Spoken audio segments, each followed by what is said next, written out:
All right, go ahead. Okay, this is not going to the ATF, is it? No, no. Okay. My name's Pat Henson, and I fool around with old Smith&Wesson revolvers. And George Wade and I did an experiment that involved some history. There was an old guy named Elmer Keith that didn't believe the rounds of his time back in the 30s and 40s were strong enough to hunt with or actually to defend yourself with. And he started loading the old 38 special and the old 44 special to the max, and he actually blew a few guns up experimenting. But he is the father of the 357 Magnum and the 44 Magnum. And they don't publish his 38 special load anymore because he had enough common sense to only shoot it in big heavy revolvers. And nowadays, of course, if they were to publish a load this strong, somebody would put it in a J-frame scandium revolver and blow themselves up. So we had to go back into history, and we loaded these 38 specials up to 12.4 grains of 2400 with a 158 grain lead semi-wad cutter, and they go about 1200 feet a second. A plus P38 with about a 120 grain bullet that you buy at the gun store these days goes about 900 feet a second. So we're loading these 38 specials up to the upper realm of what they sell 357 Magnums at today. And of course, George and I only shoot them in big, heavy in-frame or Ruger Blackhawk revolvers. And these two in-frame revolvers, can you see them, George? Can you see the revolvers? These two revolvers, the first one is a Smith&Wesson. A lot of people call it a super police or a heavy duty. And it was the first gun that was designed to shoot this Keith loading of the 38 special, that they also called it the 38 super police because it was heavy even for its day. And big in-frame revolver. It's got more metal in it than about any gun you'll ever see. And my particular gun was produced in November 1946.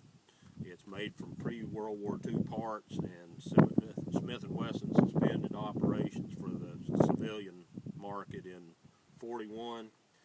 And then when they started back in early 46, they used what parts they had left, and they put some of these guns together, and this is called a transitional model.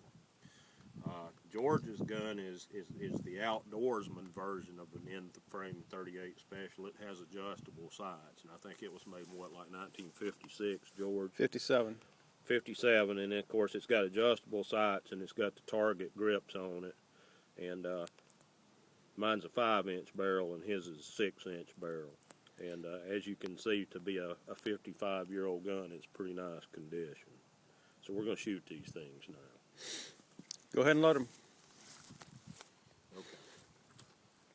And we're gonna load George's gun with some pretty traditional light loads. These are going to be about, 800 feet a second with what is this, 158 grain jacketed bullet. And then we'll load mine with the Keith loads, and we'll see if you can see the difference on the video. As I fumble around here.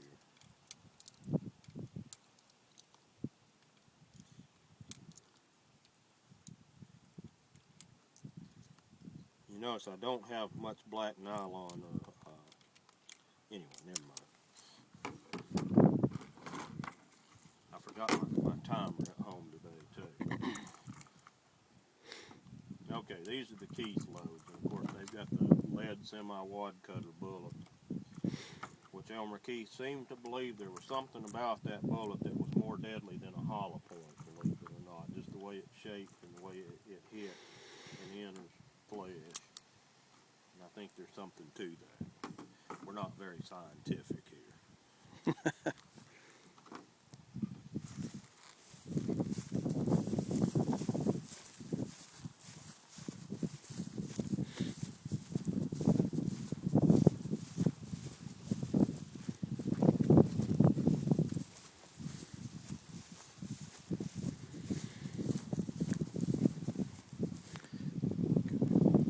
Shoot that one last. Okay, these are the light loads in George's gun. Maybe you can see the difference. I'm try, and I'll probably make a fool of myself, to hit this little watermelon on the ground. And I did hit it dead center. There you go.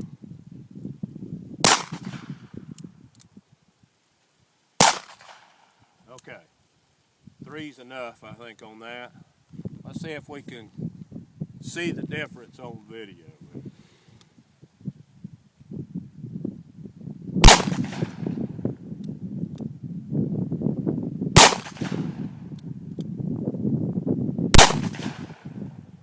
Won't believe I'm hit. Right above it. There we go.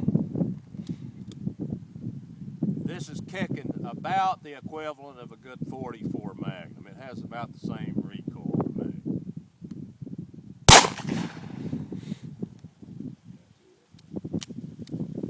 So there you go. I don't know if you can see the difference on video or not, but there's a marked difference in